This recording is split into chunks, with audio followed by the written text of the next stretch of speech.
here in LA, Reseda edition. Today we talk with Greg Stewart.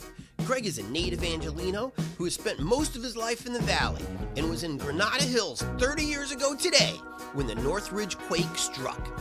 We'll talk about the valley, Lulu's, the Reseda Country Club, where he likes to volunteer, and what it was like being a Freemason for 20 years? A Freemason?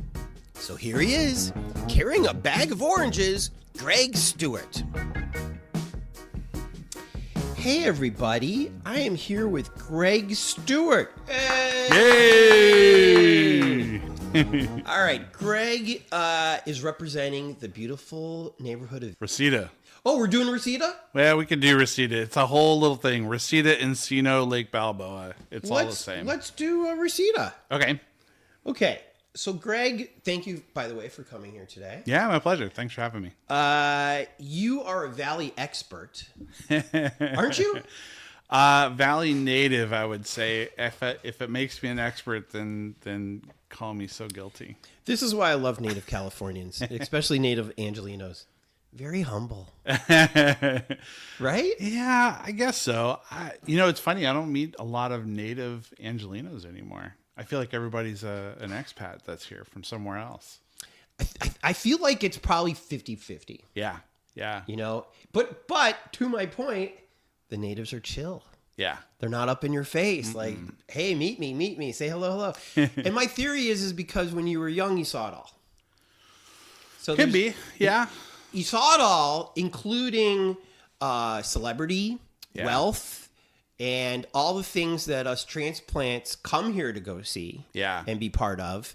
But it's a red herring. Yeah. It's not what it's supposed to be. It's not what Hollywood has taught us it is. No way. You guys have experienced it firsthand from a young age. Yeah. You probably grew up next to either kids of celebrities or kids that turned into celebrities. And you're like, that's still Maury. Big whoop. Yeah, it's kind of wild. I'll tell you, I don't know if I could list all the celebrities that I've seen in my life, but I'll tell you, I know I've seen a few. Even just like riding down a motorcycle down the street, if I remember right, Bruce Willis years ago, like little stuff like that. But it's always where you're at. And did Bruce say it's not a motorcycle, it's a chopper, baby? Okay, so you grew up in Van Nuys. Yep. How long did you live there for? First 20 years of my life, probably even more than that. Mm-hmm. Where did I go? Then moved to Granada Hills. Then moved to Pasadena. Hold on. Why did you move to Granada Hills? I moved to Granada Hills with a couple of buddies. We rented a house off of like Balboa, at the top of Balboa. This was 94, so the earthquake happened when we were in that house, and it didn't quite wreck it, but it wrecked it enough that chimney separated, windows broke. It was hard to live in for like a month. You were right there. Yeah, it was crazy. It was crazy then. So I was in Atwater Village at the time. Okay. And what I remember more clearly, because I was asleep when it happened, were the aftershocks that went on for days. Yeah. Did Granada Hills have a lot of those aftershocks? Yeah. So Granada Hills was the epicenter, right? Like it was just past Granada Hills, I think, like B Canyon-ish up in that way, and it shook. I mean, it felt like it was weeks. So even where I worked at the time, I worked at GTE, the old phone company. The place that I worked was wrecked, but because where I worked, we were one of only a few places that did the work that we did. So we answered calls for repair. They had to keep us open. And so for like maybe 18 months after the earthquake, we were working with no drop roof, right? So it was just straight to the rafters and in hard hats. So no joke, we were in a call center having to wear hard hats in a place that had been wrecked by the earthquake, but we couldn't shut it down because it was only one of two in the state. In the whole state? Yeah. This was back when the PUC used to like really maintain a lot of order with the public communications. And there was like certain requirements that we had to work to. GTE, what a throwback. I know, right? So this was, but I think a good one, because this was a time where you had options. Yeah. For long distance or internet or things like that. I mean, internet had just started, but it was a good utility job. My mom actually loved that I had gotten a job there because it meant stability. right? And as irony goes, it ended up laying off half the workforce, right? So if my memory is correct, they went from like a 25,000 employee base in the state to like 5,000. So they cut 20,000 jobs over the years just to be absorbed then by Verizon eventually. Oh, is that who got him? Was Yeah. Verizon?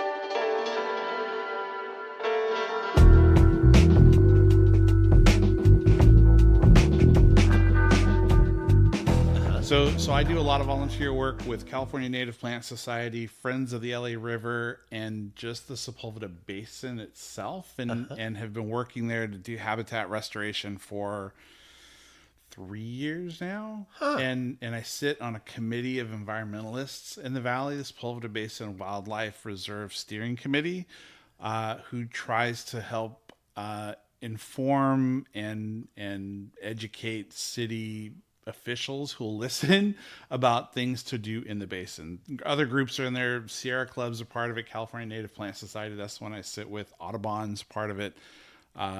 Resource Conservation District, there's a few others. So I'm aware of, by the way, thank you for doing all those things. Oh, pleasure. It's fun. I'm aware of people doing these things in the river because this is this resource that we kind of take for granted. Many of us take for granted. Yeah. You don't. Yeah. But, and it's beautiful to see some of the progress that's being made there, including what I hear is going to be a bike path that goes all the way to the ocean. Yeah, eventually. So outside of the river, in the valley, where are some spots that you guys are trying to make for habitats again? For Man, so the river plays a key focus in LA in the sense that it runs from like Woodland Hills, Bull Creek, Woodland Hills, all the way out to the sea. At some point, yes, they will put a bike path through it. There are some pretty big businesses, if I'll say, who are kind of like, poo-pooing giving up some land in order to get through it. Really? Yeah, I won't name names, but if you look at where the bike path runs past, look for the more affluent areas that may look like they don't want to give up some turf. in the valley, we're talking. In the valley, yeah. So especially as it heads towards like Burbank. Like Not CBS Radford. No. Okay, good. It's a school. A private school? Yeah, I think so. Public land. Yeah, public right-of-way land, and their land butts right up to it. I want to say it's a school. It might be Harvard Westlake, but they have like a little section that from different meetings that I've been to. So there's a whole thing. I don't know how closely you follow the valley, but there is a big, ginormous plan, $4.2 billion plan to redo the Sepulveda Basin into the Central Park West. Really? Yeah, it's huge. So it's tied up a little bit into LA 28. So the LA Olympics. So Nuri Martinez, in part of her backdoor dealings with Kevin De Leon and whoever the other guy was, there was talk that, and I can't remember who it was that had written it up about it. I'll see if I can dig up the link and I'll send it to you. There was talk that there were backdoor dealings with the owner of the Rams to sell parts and parcels of the park off for development. That all got kiboshed when that backroom recording came out. Good. Which, thank you for that backroom recording. The consequence of that initial dealing, though, I think was because it was her council district, she was starving the Sepulveda Basin as a park from city resources. I don't have proof. I can't, pull out documents or photographs or anything like that. But what I can say is that in the time that I have been volunteering out there with restoring the habitat in the basin, in the wildlife reserve, the Parks Department itself has become more receptive and more available to us, where they were, there were tacit agreements and they were nice before, but after her departure, after that controversy, they started being more present and able to be out there. And my suspicion is that there were that there was just a push to keep the city services out of it. Like they wanted to starve it in order to turn it into a trash heap, because the idea was that they were going to do development for the Olympics. They were supposed to have equestrian events there, shooting events, even a river rafting event that was supposed to be there. And this is all tied to the LA 28 stuff and to this bigger vision plan with this $4.2 billion to rehabilitate the whole thing. What neighborhoods is the Sepulveda Basin in? So the Sepulveda Basin is basically in the armpit of the 405 and the 101. I say armpit in a tongue-in-cheek way. Yeah, in a total loving way. Sepulveda Basin is like the low point in the valley that floods every year. So when we get the big rains and you watch the news, they talk about the Sepulveda Basin closing. It's because it's the lowest spot in the valley that's basically built as a floodgate to keep the rest of LA from flooding, right? So it's but it's functional. It's functional. It works. Yeah. It's also where the Tillman Water Reclamation Plant is, which what neighborhood's that in? That's in Lake Balboa, Van Nuys. So this is all west of the 405, just north of the 101 in the San Fernando Valley. Where there's already a giant, beautiful park. Yeah, well, this is all part of that park. What's that park called? So that park is part of the Sepulveda Basin as a whole. You have Woodley Park, you have Lake Balboa, and then you have Lake Balboa West, which is sports and athletic fields. And then that stretches all the way down to White Oak, where you have a dog park. So that's why there's a park there. Yeah. Because you really can't build a house there because it's going to flood. Yes, that's it. I never knew this. Yeah. Yeah, and that's why that dam is there. So that's exactly the reason why the dam's there. So this is all part of the LA River, and I may be speaking out of turn. This is probably better for friends of the LA River. Well, you know what then? Hey, if you don't like what he's saying, send your emails to busblog@gmail.com. You can sit on my couch too and tell us what you got straight. Right. So this is my understanding of it. The LA River flowing out of Woodland Hills, it hooks up with a couple other creeks that become the LA River. The LA River flows through the Sepulveda Basin. In that space, though, you have the Tillman Water Reclamation Plant, which basically cleans the water from the toilets of the valley, which eventually we'll be drinking the way potable water is going. I'm drinking worse. Yeah, I mean it's. I hear they make beer out of it too.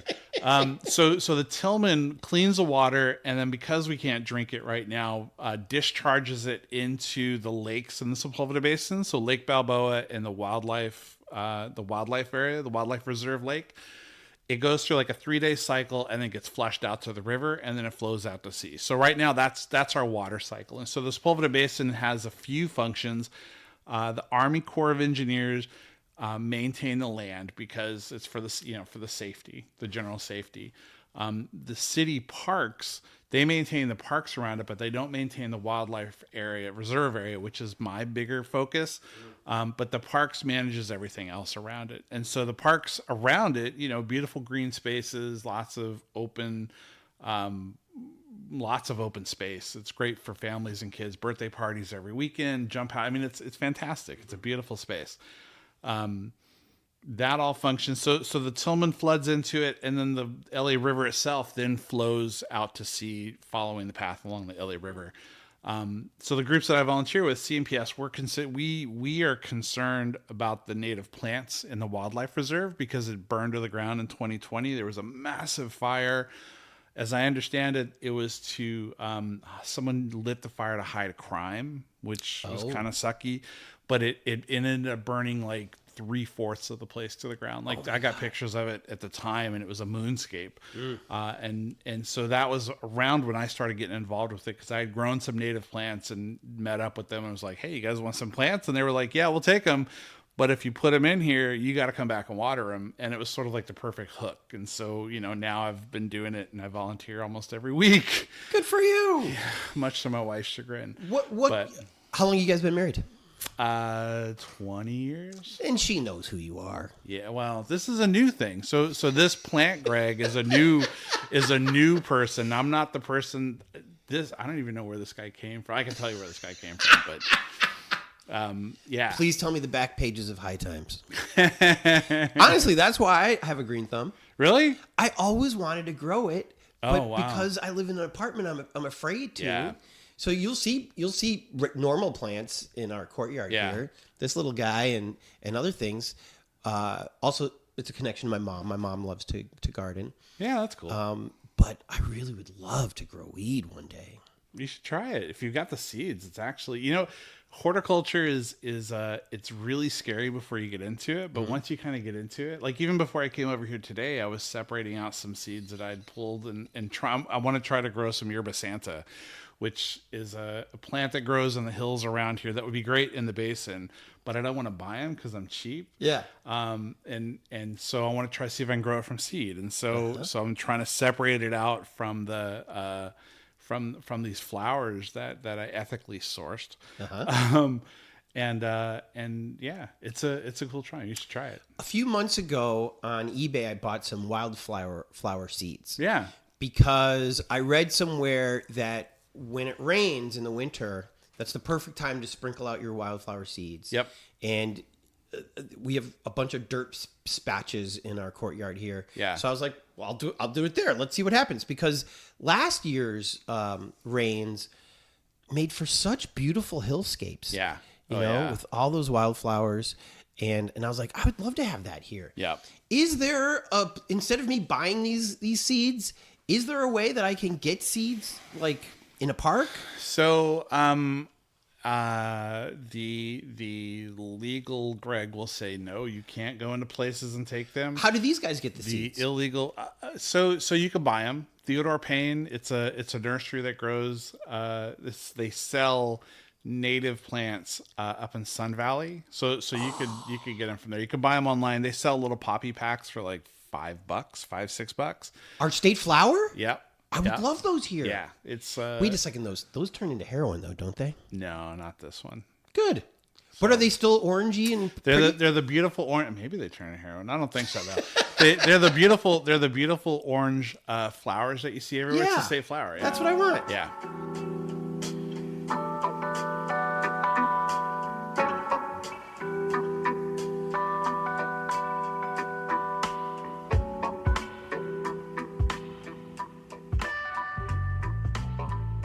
Okay, let's talk now about Reseda. Yeah.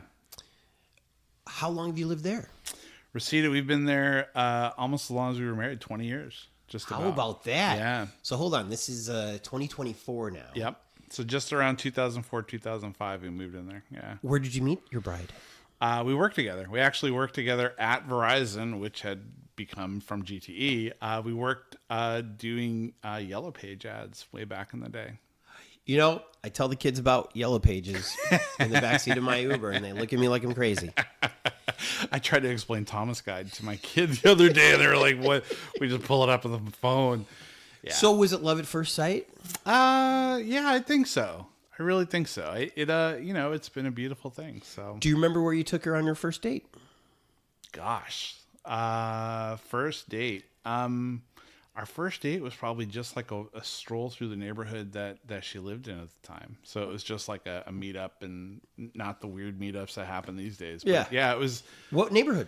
Claremont. At the time, she was way out in Claremont. Way out there? Yeah. Were you working out there? No, I was in the valley. So it was like a long-distance love affair. She just dropped in for a meeting or something? No, but the way those things happen at work, it's like, a couple of group meetings, maybe an email newsletter or something. You're like, and who's that sassy lassie? Pretty much, yeah. Good for you. Yeah. That is hard. So people in LA talk about how we had to break up. She lived in Santa Monica. I lived in Hollywood. This woman lived in Claremont. Yeah. Yeah. It was, and so this was before the internet was around, but you didn't have the same sort of internet comms, right? So long distance phone charges for all you kids, they used to charge you for long distance. Right. Long distance phone charges were a thing, like $300 a month bills back in the, early 2000s? And sometimes interstate. Yeah. Or is that intra? I think that's intra. Intra. So it was zones. Sometimes those were more expensive than if you called her in Hawaii. Yeah. It's crazy. So somebody today bemoaning having to pay an internet charge has no idea what it used to be like. Like you used to get charged for like data, right? Like data on a text or something, or pagers. But even on those calls to Claremont, you also didn't know until the bill showed up how much you're going to get charged. Yeah. Which was not a fun envelope to open up. No. Okay, so you hooked her. You said, "Baby, I'm moving you out of Claremont. Yeah. We're moving to the Val." Yeah. and you chose So we lived in Reseda. Valley Village. So Valley you Village, did? which was kind of bougie then. I imagine it's even more bougie now. I had a great apartment, 2-bedroom apartment that was $800 a month in 2003. Yeah, 2002? 2001, 2002. 2 bedrooms, $800. Yeah, Did you have a pool? no pool. It was one of those neat horseshoe apartments. Yep. Courtyard in the front. It was nice for the time. It was actually really nice. So and then we outgrew it. I had 2 kids from a previous marriage who we just needed more space, and so we ended up in Reseda. Nice. It was sort of central to everywhere that we needed to go at the time. So she still worked out there. I worked in LA. She then came to LA to work, and then we just sort of moved around like that. Reseda, I feel, is one of those places that gets very hot in the summer. It doesn't get as hot as other places in the valley, but it gets hot. Yeah. Like, I mean, you could push 100, 105 pretty easy. Woodland Hills, if you start getting out in West Valley, the temps just are bananas. 115 is like a peak. But Reseda gets hot. Yeah. I mean, it's a valley. So it's Right. Reseda is on the main drag there is starts at Victory and White Oak, and then it goes northwest. And so I don't know how far west it goes. It probably goes to like Tampa, maybe past Tampa, and then north, probably Roscoe, maybe past Roscoe, maybe all the way up. Yeah, maybe to the train tracks up there. I'm not sure how far north it goes. Like 40,000 people. A few years ago, at some point in time, I was looking at it, and it's like 40,000 people, I think, live in it. when I was deciding to make this podcast, the valley was the main reason. Really? Because I felt like, well, first of all, I did a little research, and there's as many people in the valley as there is in San Diego. Yeah. And it's as large an area as Chicago. Yeah, it's crazy. And yet, no love. Right? The LA Times never writes about it unless somebody blows something up. And the Daily News is hanging in there, but by the skin of their teeth. I mean, the thing with the valley, I think, is that so probably the last 50 years, it's been a bedroom community, what they call a bedroom community. So everybody that lives in the valley works in LA. It had the probably not misnomer of the San Fernando Valley. So back when they used to make porn, that was where they made it, because I guess no one would mess with them, and it was cheap. But it's I don't want to say it's been a sleepy place, but I mean it's the valley. So there's not a lot of industry. The biggest place now to work, I think, is probably Budweiser, which still has their big plant there. And then and that's Van Nuys, right? Yes, I believe that's part of Van Nuys. Still. Yeah, near Van Nuys Airport. That's all still in that area. Which is also strange that Budweiser would be the number one employer, because So we don't think about where we get our cans of Bud Light. I don't know if it's a number one, especially with automation and stuff. I kind of wonder like what it's. Well, let me ask you this, because this is what somebody said to me. Who cares about the valley? What would you even put on a postcard of the valley? Gene Autry waving. But will the kids even know who he is? Yeah, well, no. So I guess all the celebs are moving out to the West Valley, right? Which is still part of the valley, even if they don't want to call it the West Valley. So Woodland Hills, Calabasas, which I'm sure they would want to say they're not part of the valley, but really, that's where do they say they are then? Their own thing. Their own thing. You don't get to be your own thing. I don't think so. I have a sneaky suspicion that Woodland Hills is going to look to separate from the valley and either join with them or become like Burbank in their own city. Like there is so much money that's flowing into Woodland Hills right now. So like the Rams bought a big structure, right? They're going to put it right smack dab in Woodland Hills. Was that Warner Center they bought? Yeah, yep. They bought that big area in Warner Center with the high rise there. And then your man Caruso. He's investing big time. He's redoing the Calabasas. Yeah. So this is what kind of, and this goes back, this is like the tinfoil hat Greg from a long time ago. There was a thing that used to happen at Pierce College. So every year there was like, they would do like it was a haunted thing that they did, like a corn maze, and Pierce College and their leadership forced it out. So I say forced it out because at the time, like talking to him and hearing about what was happening, it was like, yeah, they're just not renewing our contracts, or they want us gone. And then they built, in that same time, they built this crazy equestrian center that had no functional use. Like there were some horses in there. The school was teaching some equestrian stuff, but it was like this super grandiose equestrian center that was sort of like what the fuck? Like, why does the West Valley need this? And so it was all that pushing. But I think where they got hung up was that there were certain prohibitions in that part of the valley, or in that part of LA, that said that they couldn't develop that land. And so they pushed out that vendor there, and the land has sat fallow for almost 10 years. So a decade. And so it's like a giant dust bowl now. It grows weeds, they mow it. And at Pierce College. At Pierce College. So this is like the westmost fields at Pierce College. They actually have a pretty cool swap meet that happens at Pierce College, like fourth Saturday of the month. Not to hype them, but I had to call him out once. There was some guy selling Nazi shit in it. And, oh boy. Yeah, it's like a strongly worded email. Right. Dear sirs, But I remember Pierce College, going back to the Northridge Quake, as being the place that people could put their animals. Yeah. Because nobody trusted their homes anymore. Yep. A lot of people were sleeping in the park if they couldn't go to grandma's house somewhere else. Yeah. But where do you put the animals? Yep. And so some people who did have horses out in the Val were allowed to board them there. I am sure that there are some groups, and I don't want anybody mad. I'm sure that there's some functional use that make them mad. It's my college. I mean, I feel like so there's probably some people that use it, right? And there's some equestrian stuff there, so there's probably some functions for it. But it stands out as such an anomalous thing in that part of the valley. So to the bigger point, though, so all these little machinations are happening where they're building this stuff, and the old Rockadine. So the old Rockadine is basically a big flat space now, because I think they were going to build condos there, and then when the market took a shit, that they stopped. I also think the ground was more polluted than what they let on to be. I'm sure it was.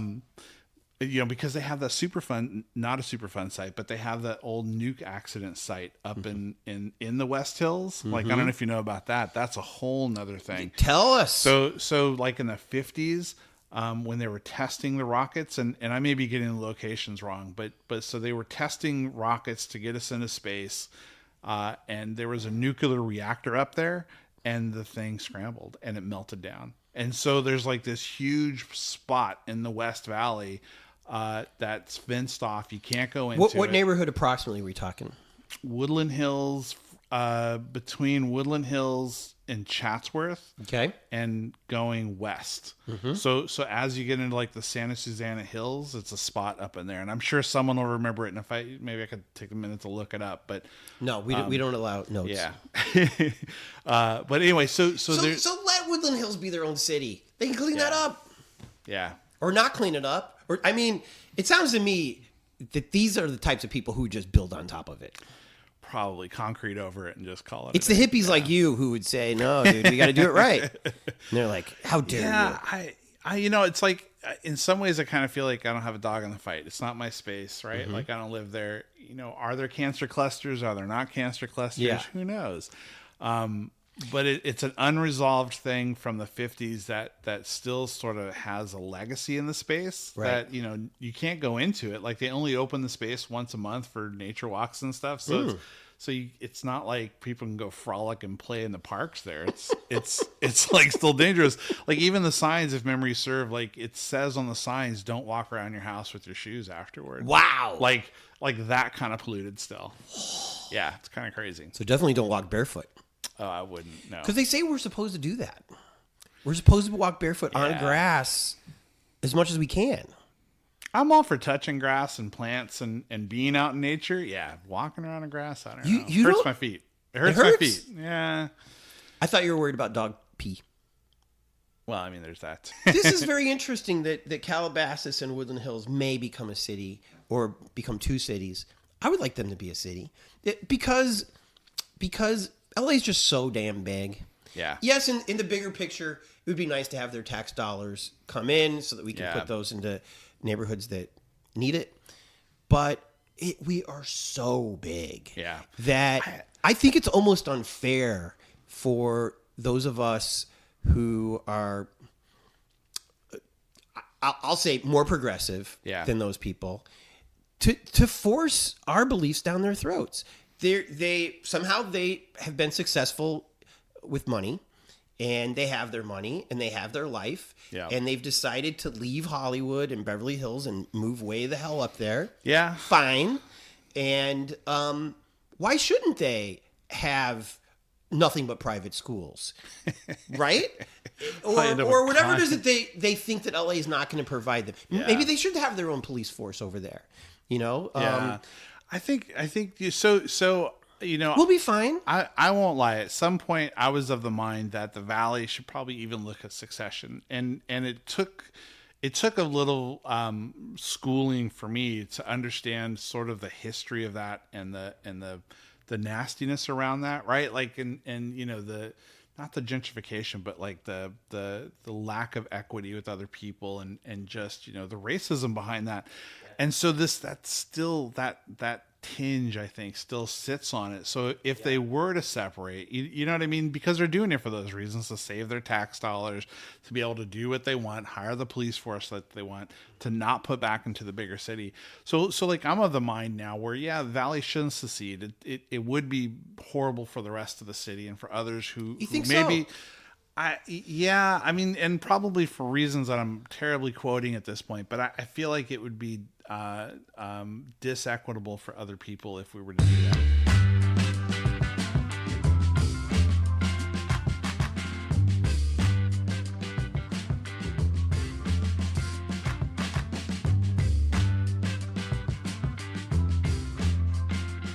Burbank is its own Burbank city, and Glendale. Which do you consider that the Valley? I mean, technically it is. Part of it is. I'm asking Mayor. Mayor Greg, so geologically, if you were to look at it where it's situated, it's part of the Valley. But so Burbank, yes. Glendale, no. Glendale kind of gets that split because it's just past Griffith and going further east. So what would you call Glendale? Glendale's kind of that weird. It's like a taint, isn't it? Highland. the crotch of the Valley before you get to San Gabriel. But isn't that's like same with like Atwater and like Atwater Mount too? Washington, like that whole area. What do you do with those Which things? is really cool. You ever get up in there? I used to live in Atwater. Did you? Oh, that's right. Yeah. You said that. Yeah. I love Atwater. We've done I think 8 episodes over there. Oh, right on. I lived in Highland Park once. Highland Park? Loved it. Yeah. Loved it. I mean, it's no geography is perfect. Yeah. You don't have just a square. Maybe Kansas, they can say, okay, fine. But I bet you they don't even do that. Yeah. There's probably reasons, rivers, and all these other things. And so I've always considered Glendale and Burbank the Valley. Part of the Valley. Yeah. But then I talked to natives who talked me out of it. I mean, so Burbank's its own special thing. Glendale too is its own special thing. It's funny. Years ago, I was on a kick to try to go and look at all the old cemeteries in LA. So a nephew and I, we went to a bunch of places. We even went to like the LDS temple in LA. They have like a tourist place there. We went to the Scientology place that's off of Sunset. I mean, we did all this crazy stuff. They have a cemetery? No, they don't have a cemetery, but we were doing all these like sacred space like sacred space spots in LA. Okay. So one of them, I mentioned it because there was a cemetery that we went to in East LA, and in this cemetery in East LA were all these. I couldn't tell you the cemetery. I don't know which one it is, but it's a big one out there. But it had headstones and tombs of all these cats that named streets after themselves in the Valley. So it had like this monument for, I want to say it was for Van Nuys and for Lancashire. I don't know if I'm remembering accurately. This is like 15 years ago. But so all these guys who had these plots in East LA were the ones that all these things were named after in the valley. So the valley, if you look back at how it was all situated, were like these little tiny burgs that grew out of these cornfields over time that became the mega city that it is now. So where the mega city starts and stops now, I mean, even like Calabasas is probably still technically the valley until you start getting in the hills where there are no more, homes and stuff. But it's still this funky ribbon that still stretches up to Thousand Oaks. And then Thousand Oaks probably where like LA itself sort of taps out. Yeah. For sure. And then it's Ventura, and then that's a whole nother thing. So where do you stay in Agoura? I say no. I say it's too far. It's kind of far. Let Agoura. It's really nice. Agoura used to just be hills. I went to the Renaissance Fair when I was a kid, and there was nothing out there. Right? Like oak trees, but all of that's like all been decimated. It's all been bulldozed in their apartments now. So. So Agoura, no. Calabasas, yes. I would say so. They would probably disagree, but I think Calabasas is still part of the valley. Okay, so let's return back to our postcard problem. Yeah, I kept thinking about that one. Let's go down to 3 postcards, because 6 might be a stretch. Okay. 3 postcards of Reseda. So definitely Sherman Way and Reseda Boulevard. It's changed over the years. What's at that corner? That's like the downtown of what Reseda used to be. It still is the downtown. It's still the crossroads of the valley, but it's where the old country club used to be. So where the bands way back in the day would play. It was right down the street. Oh, the Reseda Country Club. Yeah. I thought you meant a golf course. Oh, no, we're talking heavy metal era. Yeah. Punk rock, heavy metal. It's church now. It's a Hispanic evangelical church now. Did you ever go to any shows over there? I didn't. I missed it. Me neither. I missed it. Totally. Were you into that kind of music? Yeah. Isn't it weird we never went there? Did you ever go to the Palomino Club? No, but I remember the Palomino. I remember when it closed recently. I was even thinking it's like I should go there. I think I did go once when it was heavy metal, maybe 30 years ago. I saw the Replacements there. Did you really? Yeah. Oh man. Yeah, that was the only time I ever went. Yeah. Because I was a little intimidated by the valley. Yeah. A little intimidated by a country club, a country music place. Yeah. Even though they played lots of music. Yeah. And then the country club just seemed so far. It's far from LA. It's way far. Yeah. Yeah. But that's like so Reseda. Okay, so I'll put that on there because it is historic. Yeah. It is the center. It's interesting because I bet you most people outside of the valley wouldn't know what this is if I showed them that postcard. No. So Reseda is a neat sort of microcosm of city government trying to do stuff and just getting their nuts cut off. When the neighborhood councils were like a thing, they were like really going gangbusters to get the place revitalized. Like, they were really putting in the work. And I think it was when the city like clawed back their money and were like, we're not going to pay attention to you neighborhood council districts. Mm-hmm. You still exist, and fine, we'll recognize you, but you don't have any real power or money anymore. They have trouble. I want to say maybe they'll argue otherwise, but they have trouble getting full seats, full committees. A lot of the work that they started has it lingers, but it just hasn't like manifested. So one of the big things that they wanted to do there is they're trying to save this old movie theater in Reseda. Nice idea, quaint, but I mean, the time that I've lived there, it's had boards over it and nothing's happened to it. And I keep seeing like mentions in the neighborhood council where they're, not happy with the developer who's building condos behind it now. He's not going to do his like I get wanting to save it, but let's just tear the thing down. Do you know what it was called? I want to say it's the Reseda Theater. And where's it at? It's on Sherman Way, like one spot, one building off from Reseda Boulevard. Mm-hmm. So, is there a big shopping area in Reseda, or do people go to Woodland Hills? So there's no big retail shopping. There's a lot of sort of storefront shopping. So anything along Sherman Way and Reseda is storefront.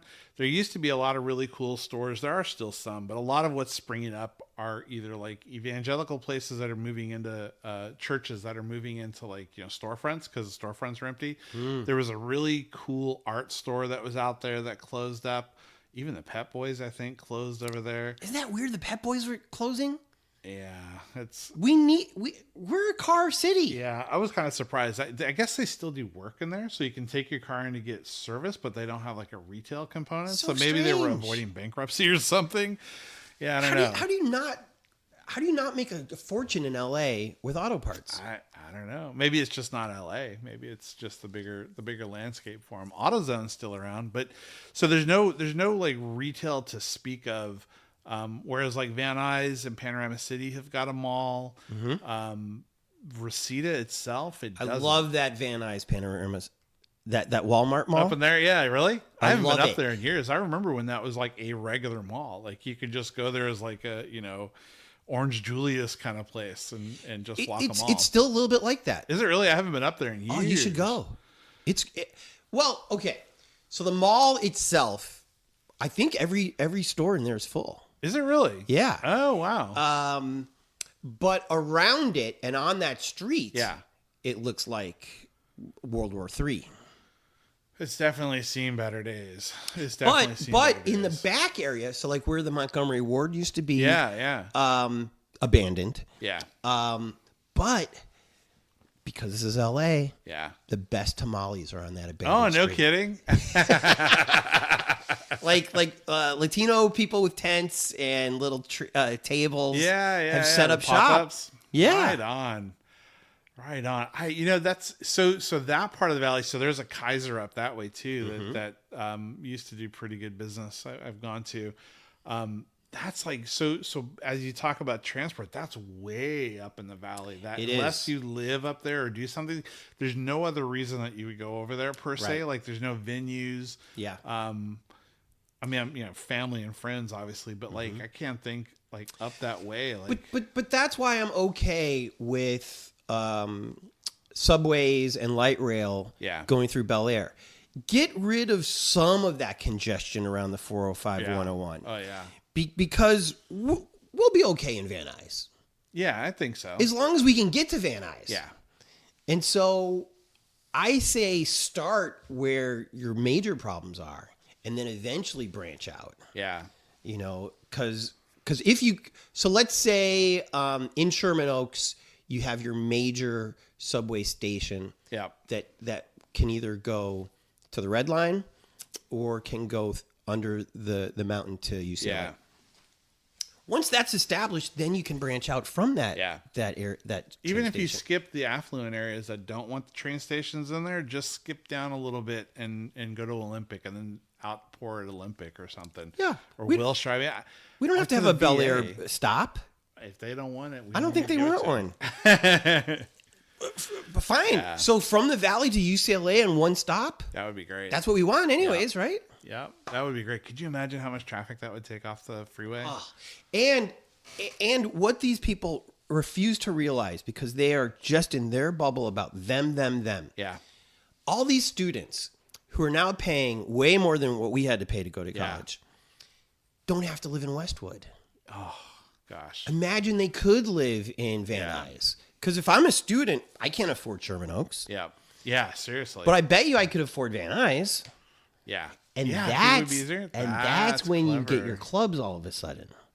Because if I know I've got 10,000 young people in Van Nuys, and I've got abandoned Montgomery Wards, suddenly I have the Van Nuys Country Club. Yeah.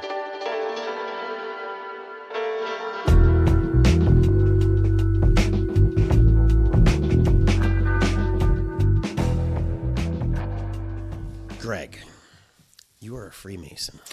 I am. Have you seen the Simpsons episode where Homer becomes a Freemason? I have. How accurate? What percentage of that is accurate? First of all, do you guys all sing? I mean, from a tinfoil hat perspective, all of it was legit. From my stance now, none of it. It was. I mean, it's a fun tongue-in-cheek take on what we think secret societies are. Yeah. What's funny is so 10 years ago, secret societies, Freemasons would have been the boogeyman. Now, it can't hold a candle to any of the crazy shit that's happening in this country. So now this is like, it's like a Civil War reenactment society now. It's like, oh, how quaint. Right. Is Freemasonry a secret society? So the running joke would be is that it's not a secret society. It was a society with secrets. Okay. So secret society implies that it's up to some weird nefarious shit, maybe because it's secret. Really, it was a private club that really was. It really gate kept its membership. So it was a private club that you had to ask to belong to. You had to pay dues for. So just like a country club or like the Jonathan Club or the Odd Fellows or I want to say like the Elks, right? Like you had to join. So it was, which is mostly dudes, right? Yes. So with Freemasonry in particular, Freemasonry was an all-male post-collegiate fraternity, which is a fancy way of pigeonholing it from, probably from 50 years ago. Even before that, yeah. So all the well-heeled guys in a town would have probably been Freemasons. So the place in particular that we were talking about before we started recording is the old Scottish Rite Temple on Wilshire. This giant monstrosity of like an office building that's not an office building. And at one point in time was like the crown jewel of LA as like Masonic temples went because it was huge and it's got all these really cool statues out front. If you go inside, it's even cooler. They got really nice stained glass and the space is ginormous. You could fill it with bands. The original purpose, should we be suspicious of the original purpose of any of these? Suspicious? No, I would bet you $1 there are probably more people that you know who were either members of it or part of it or just had some ancillary connection, right? So between people that you knew now, people that you knew 20 years ago, people that were friends of your family, at its height, Freemasonry, I hate that I remember all these facts, at its height, Freemasonry, like circa 1960, 4% of the population were Freemasons. So like 4 million people. I guess the root of my question is if these are men after college with a few bucks, these aren't poor people, right? I don't know if I would go that far, but it definitely took an investment of some kind. Yeah. Right. The dues. Yeah. They either want to get around City Hall red tape to do things that they want to do, or they want to be in cahoots with other businesses to maybe adjust prices behind closed doors. You know what I'm saying? Yeah. Like I'm not saying like truly nefarious things. Yeah. But bread and butter. But if you and I owned rival hardware stores, but you're my Mason brother, then we'd be like, okay, nails are going up next month. Cool with you? So I would imagine that conversation could happen and probably has happened, but again, no differently than it would at the Elks Lodge or at the. So my second suspicion is these are just lonely guys that want to get out of the house. Yeah, that's it. And they're not bowlers. No, they're not hunters. No, and so you can probably drink at these places, right? No. So the difference in Freemasonry is that unlike the Elks or the Eagles or the American Legion, Freemasonry had a basis with some religiosity behind it. So not religiosity, but there was an aspect to it that situated itself or comported itself as in order to be a member, you had to espouse a belief in God. And it didn't dictate it, though. You could argue some lodges would actually, some places, some states would lean more towards a Judeo-Christian God. You know, if you walked in as a Muslim, they might kind of like put their How about a Jew? So that's Judeo-Christian, so that would be okay. Oh, okay. So that's cool. But a Muslim, maybe not, or if a Buddhist, maybe not. It depended upon which lodge and where, and Why I'm would sure you kick a Buddhist out? They're the best. I don't. Well, so I'm not saying all of them everywhere. Actually, the last time I was really even involved, one of the fellows was there in his Buddhist robe. So Hey. so there were Buddhists there. So another one that was prohibited were Catholics. So Catholics, because the Catholic Church said that Freemasonry was wrong. They did? Yeah. So there was a prohibition. There's been a few things that have been written. What did the Pope not like about the Freemasons? So the Pope's thinking, if I remember correctly, it's an encyclical called Humane Genus, essentially said that Freemasonry was religion. And I could argue that it probably is based on the definition of religion. It's not a faith, but there are religious aspects of it. Yeah. So the Pope was like, this is a competition. I don't want it. Oh, you can't serve two gods, kind of thing? Yeah, I think that was sort of the rationale behind it. But this, again, was probably 100 years ago. So since then, I think the Catholic Church has sort of taken a lighter stance. But, this is probably more germane now. So Freemasonry as an org, not that they're so Hamas and all the stuff that's happening in the Middle East right now with Israel and Palestine and Gaza. Hamas is an organization that frowned on Freemasonry. So they went a whole different crazy track with the protocols of the Elders of Zion and this and that, but they lumped Freemasonry into that same sort of we hate them, kill them too. Crazy. Everybody's against. Yeah, everybody hates them, right? Okay, so how long was the era? Because it sounds like you don't go anymore. Yeah, I am not active. Have not been active for. So. And we know this because you're not paying dues. I'm paid up at least through last year. I got to pay this year's, but so I think so. I leaned into them heavily for probably the last 20 years. Okay. I didn't tell you this before. Reseda's what revolutionized you. What do they call it? Radicalized. What radicalized you? No. I feel like my own personal take with it has grown. So in the time that I was a Freemason, hosted a podcast, Masonic Central, if anybody wants to try to find it. Yep. A website. I've written 4 books on the topic. I know. You seem so hesitant to talk about it. You're more of an expert of this than you are of Reseda. I probably am. But I don't know if I'm the best person to talk to. Well, today you are. Today I am. Today I'm the guy in the hot seat. So anyways, so Freemasonry itself, the 4 reason books. why I feel like I have evolved past of what I looked at it, because I leaned into the idea of it being a religion. Well, as a religion, it was more than just a Judeo-Christian go to church kind of religion. So underlying Freemasonry, in my sense, is this other idea of Hermeticism. I don't know if you've heard of Hermeticism. The whole as above, so below stuff.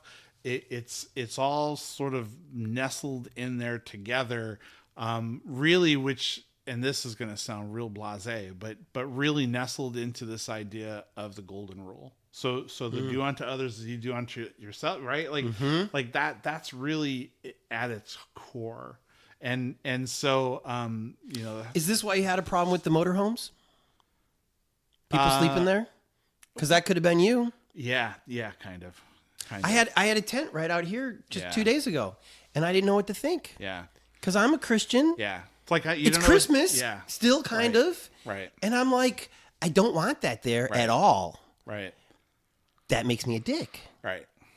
It definitely it causes a moral dilemma with it. Like, even should you go out there and offer them food? Should I invite them into my home? Like, I feel like I probably should if I'm really doing this ethical thing. Upstairs in his abandoned apartment. Oh, wow. Should I tell them? Right. Yeah. What would the Masons say? Oh man, that's so the golden rule would apply. So you'd want to do unto others. You would want to follow the civil law. So the civil law still plays a big part. So whatever the civil law dictates. So they can't go upstairs. Probably can't go upstairs. But it follows the Christian, Judeo-Christian ethos. So, really at the end of the day, what would Jesus do? right? Fuck. Right. So we're back to square one. I'm going to hell, man. Okay, so I like this idea that it's a religion. Mm-hmm. I liked it too. You asked most of them, and they would instantly tell you that that's not the case. Because there's a fear, I feel like within the halls of Freemasonry, there's a fear that it becomes like this competitive thing to religion, and then it sets itself apart as something weird, and then it starts spiraling in all these weird places. But it is weird. Well, it is weird, but they don't want to be weird. It's a very buttoned up business suit. Almost it's probably like a 85-15 white collar, blue collar, so more professional, less blue collar, hands on every day. So as organizations go, it is so just like the Boy Scouts, just like churches, it's not what it used to be. So where it used to be a huge thing, so in particular we're talking about the temple on Wilshire. The temple in Wilshire used to be the crown jewel for Freemasonry, for actually not just for Freemasonry, for what's called Scottish Rite Freemasonry, which is one of four tiers within Freemasonry. So Freemasonry, York Rite, Scottish Rite, Shrine. It's there's a whole structure. There's actually like 12 or 15 different. The USC Shrine Auditorium? Is that Freemasons? The Shrine Hall. Yeah, Shrine Auditorium. Yeah. I want to say is it Medina Shrine? Yeah. And I want to say that it still functions. There's the guy with the fez. The dudes with the res fez. Did you have a fez? I did not. So I never became a Shriner, never wanted to become a Shriner. Shriners are Freemasons, yeah. So Shriners Hospital is a leg of Freemasonry. So in order to be a Shriner. Where's that hospital? What's that? Is that in Pasadena? Which one? Shriners Hospital. Oh, I want to say it's in LA. There's a Shriners Hospital in LA. Maybe there's a Pasadena. Honestly, I don't know. We're both spacing out. Fine, whatever. Yeah. Somewhere. The Shriners Do better, Hospital, Shriners Hospital. there are several Shriners Hospitals around the nation. So, but in order to be a Shriner, you have to be a Freemason. So in order to get the red hat, you've got to go and get the white apron. Oh, so you had an apron. Yep. And so Scottish Rite was another group. Scottish Rite had other funny hats. There's nothing better than a fez, though, is there? Funny hats are great. They used to call them the Funny Hat Club. And how about the little cars that they would ride in on the parades? So that was a club within Shriners. So Shriners, one of the things with Shriners is that they would do a lot of charity for children, which phenomenal God thing bless to them, do. right? Yep. So they would even drive around little red cars. So this one will be fun for you. So the Dead Kennedys, the album cover with the guys in the red hats and the little cars. Do you remember when that was called? God, I just watched a video on the Dead Kennedys the other day. I don't remember what it's called. I don't either. Maybe that was their first album. It wasn't their first. It was a later one. Was it Frankenchrist? It wasn't. Maybe it was Frankenchrist. It had the Frankenchrist poster in it. See, we're too young. I know. Isn't that nice to know? Because it did come before us. Either that, or we're too old, and the dementia's already hitting. because that's like 1980. Yeah. Right. Yeah. It definitely was before. We shouldn't have been listening to Dead Kennedys at 1980. Oh no. You and I actually have the album with the poster in it. Well, because we're grown-ups now. Yeah. But I had it from back then. Yeah. Oh, you did? Yeah. Anyway, so those are Shriners on that cover. Right. And so it was a big organization, in the height of Americana, it was influential. So even if you look back politically, one of the early political parties was the Anti-Masonic Party, which actually came up because of something that happened with Freemasons, that society got really pissed off at Freemasons. They thought Masons killed a guy who was trying to expose them. And so this Anti-Masonic Party sprung up and probably lasted for about 50 years until near the Civil War. Then everybody forgot about it and they regained their numbers. But at the time, the organization was almost decimated because it was like totally corrupt to be a Freemason, like in early 1800s. Yeah. Huh. But prior to that, Franklin was a Freemason. George Washington was Franklin? a Freemason. Ben Franklin. He was? Mm-hmm. I'm in. Yeah. Who doesn't love Ben right? Franklin? Right. I know. These are, think of all the... Ben Franklin? Mm-hmm. Yeah, Grand Master of Massachusetts, I think. Grand Master, I'm not crazy about that. Well, it's just their title, right? So they're big on their titles. Even like within a lodge, it's a worshipful master, but it's worshipful. Yeah. What was your title? Oh, I was just a brother. Okay. Brother. Brother? So, but you don't have to be a Mason. You're a brother too, right? We're all brothers. That's the beautiful thing. I wouldn't mind a fancy name. Well, dues aren't that much, and I could hook you up. How much are dues? Nowadays, I want to say they are south of $150 a year. Oh, so it's cheaper than a gym membership, but but that's the challenge is like, what do you get for that $150? Like you're basically paying dues to go to meetings and do stuff, and so that's the challenge that they've had is to try to be relevant. What's the funnest thing that you did when you were doing stuff as a Mason? So Scottish Rite does some pretty cool stuff. They put on plays, but it's for members, so it's not like a external thing. There's some theatrics involved with that. The Shriners, they used to do some pretty big events, but I don't think that I'm saying, what did you do? Right, well, all of these are things that I did. So you were I in the play? acted in some plays with Scottish Rite. Nice. I did a lot of marketing stuff for they call it the Blue Lodge, so the regular Freemasonry stuff. I wrote for it for 10, 12 years. Freemasoninformation.com. Check it out. Is there something that the Masons have done or are doing that's overlooked that we should be paying attention to? Because it's great. Wow. So the volume of charity that they do is probably hard to hold a candle to. Obviously, Shrine Hospital, we talked about. Scottish Rite, they have something with children also that has to do with like hearing and speech therapy. There's Shriners hospitals across the country. The regular Blue Lodge, regular Masonry. So the way it's organized is that there are a bunch of smaller lodges within a city, right? So or within a state. Let's say at the state level, you have a Grand Lodge and then a bunch of sub lodges in each and every town. Each one of those lodges has a degree of some sort of their own sort of charities they're involved with. So just like a church, they might do a food drive. They might host places for people to vote, stuff like that.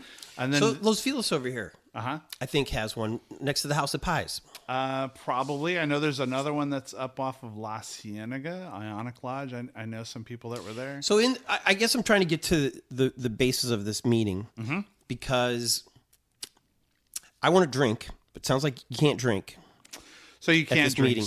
So temperance is actually temperance. Temperance. So does that mean none or just some? That's a good question. So I mean, let's be honest. Everybody's adults. Everybody's going to drink when they want to drink. So just not in the temple. Just not in the lodge meetings itself, and for the most part, it's pretty dry. So some of the other organizations, though, may be a little bit more relaxed. There's actually some sub organizations for Shriners, which have done some pretty nefariously bad shit. Oh, that years ago, if you Google it, you'll find stuff. I don't want to get into that because that's a whole thing. Okay, but. Make us do homework. Yeah, do some homework. Just okay. So what I'm trying to get to is at the meeting.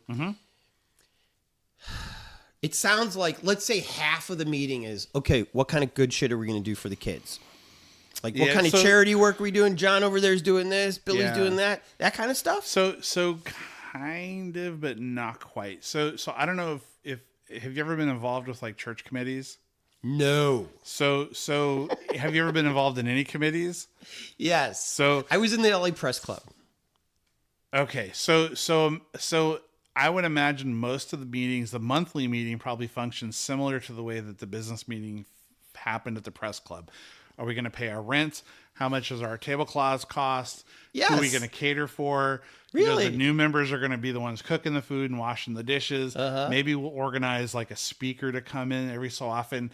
That's essentially how the meetings function. So where the magic happens is one, what the individuals are doing within the community. So that's a big thing, right? So if you're an individual, and this was my take to it, if you were an individual of the community and a Mason, you were doing good shit in your community, right? You didn't need to be a Mason to do that, but that the being the Freemason or being a Freemason would perpetuate you in wanting to uphold the name and doing good work. Same thing if if I'm a member of a big church, like I'm not going to go out and be an asshole, and then someone's going to come back and be like, dude, you're a member of that church and you're a jerk. Yeah. Maybe, I shouldn't go to that church. So that same sort of ethos is at play here, right? So being a member of a Masonic lodge, you would by your nature want to go out and do good works. Didn't always happen. Not always best things happen outside like that. But that's essentially how the charity happens. And then as you get to bigger, so the state level, the state gives some charity. So Freemasons themselves, they actually have a retirement home for widows and orphans and for destitute Masons. So if you're a Mason in good standing for a certain period of time, you're eligible to go into the retirement home. So they have retirement homes. I'm sure they still charge. It takes Social Security and stuff, but there is a retirement home for it. If you're an orphan, they run charitable organizations to help orphans.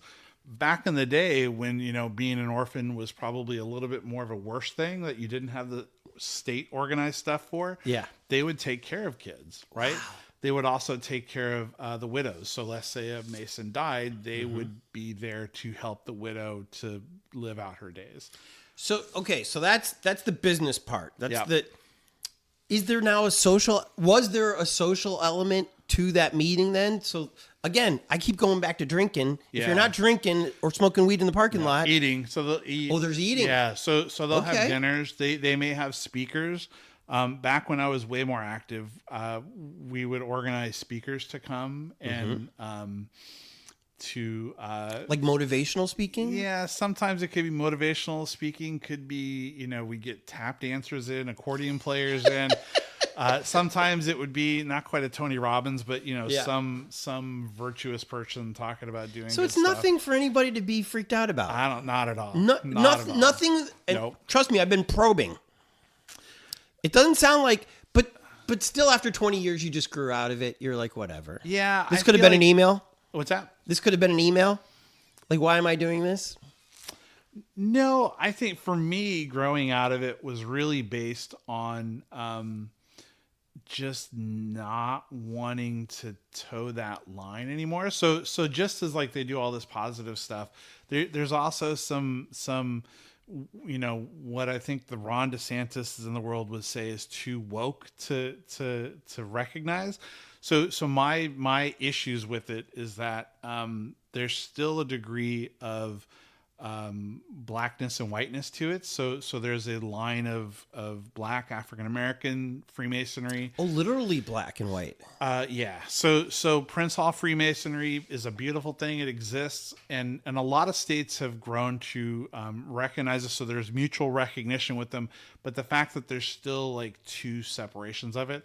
Another thing, and this was one of the ones that really affected me the most, is Freemasonry as it exists today just completely ignores women. So half of our gender on this planet can't be a Freemason, can't be a regular Freemason.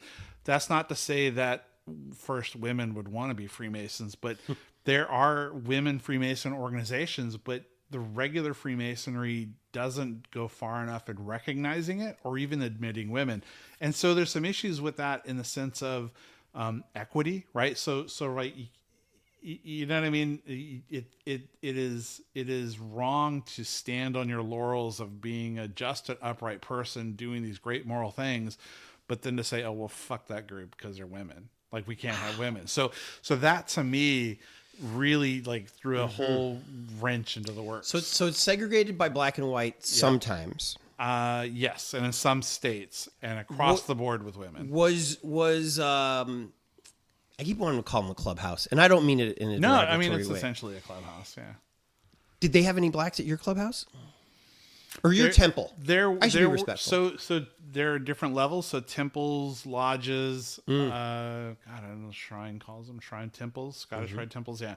So there were. I don't think though that they've had the same, like if you looked at like the population, I don't think that it matched the population, but I don't think it's because there was any sort of disparagement, right? Like they didn't turn people away because they were Asian or African American or something else.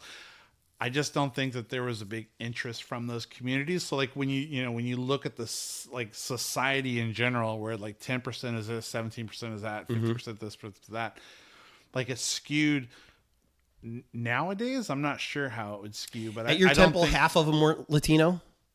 Today they probably are, but Are they really? Well, because the population centers, right? So our population center is probably more than 50% Latino. So that to me would say that there's more Latinos in there. But different communities seem to have different degrees to which they've embraced it.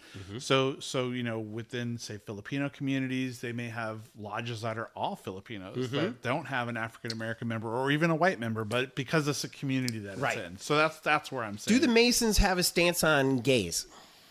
That was another area that I kind of felt that they didn't necessarily embrace. I don't think that they have a stance on it. What ends up happening is that each lodge gets to vet its own members. And in that process, any biases that those members have can come out in that vetting process. And so if there are biases against homosexuals, gays, whatever you want to call it, that would come out in that membership. So as someone has to go and vet somebody to say, can you be a member? It's up to 2 or 3 people who can check a box and say, Oh, that's it. Yeah. It's not a group thing. So the group gets to vote on it. I don't know if I'm speaking out of turn, but fuck it. The group gets to vote on the findings of those people. So a small committee gets together, they vet the person. So let's say if you were hiring somebody, you would give that job to another organization who would run a background check, right? Which is kind of costly, but it's going to check the schools you graduated from, the places that you've worked, your bank accounts, your credit scores, and if you have any criminal background. Well, so the way it works within the lodge is that even with that as a tool that's available, they end up just giving the application to a couple of members, and they tell them, trusted members, but they tell them to go vet this applicant. And then they go through, and it's like they interview them, they meet them. So in one hand, it's pretty good because they're vetting somebody at a level that, is there a fit within personality?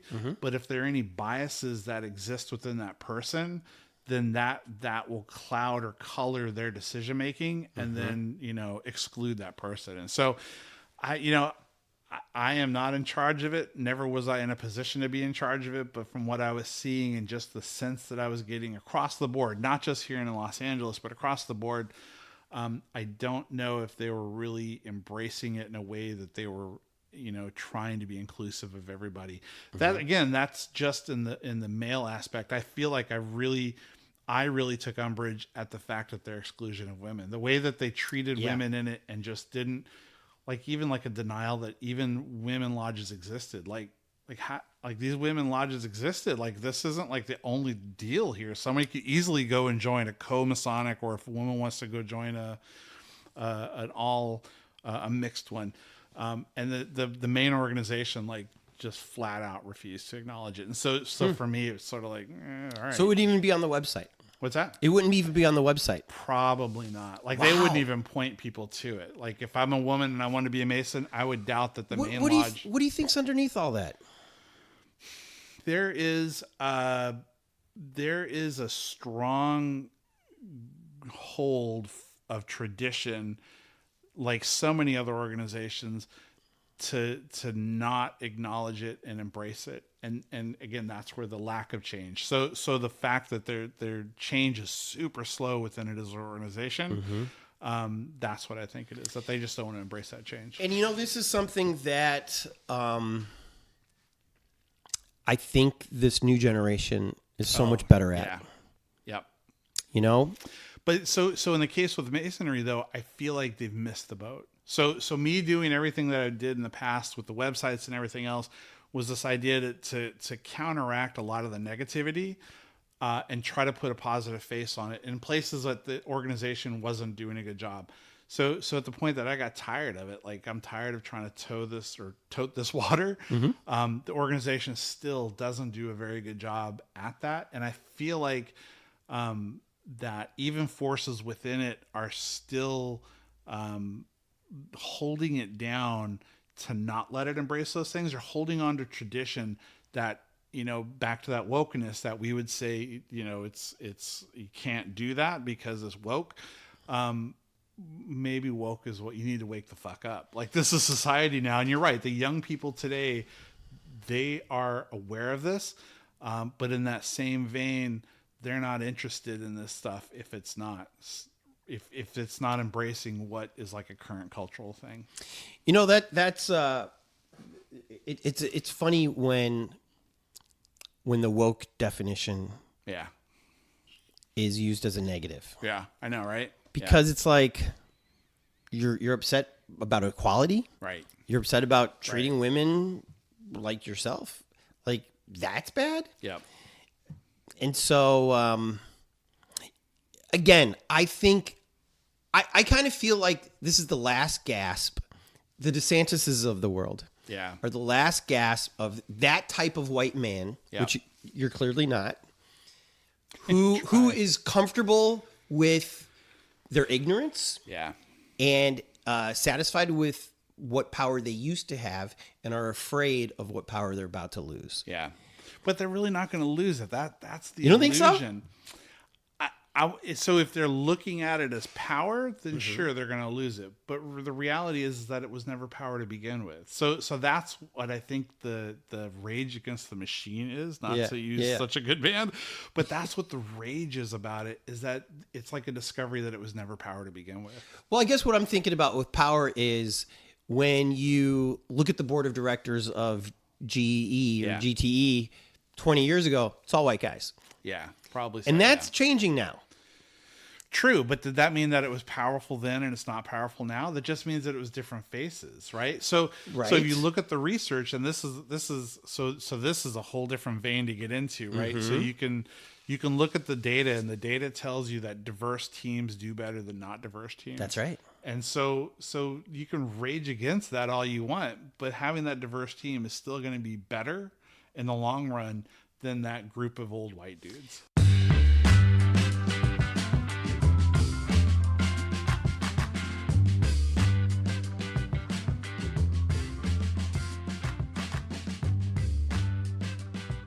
Other than you, who is the most famous Mason alive today? Oh my gosh. In the U.S., in California, bonus points for LA.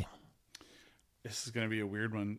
It is not regular Freemasonry, but he's still a Freemason if memory serves correctly. Please say Obama. No, Shaquille O'Neal though. What? I want to say that Shaq is a Freemason. That's even better. It's I would have Shaq? to validate it to confirm it, but yeah. So he's in one of these black. What'd you call the black ones? I want to say Prince Hall. So I believe Prince he Hall? is a Prince Hall Freemason. Yeah. Prince Hall. Yeah.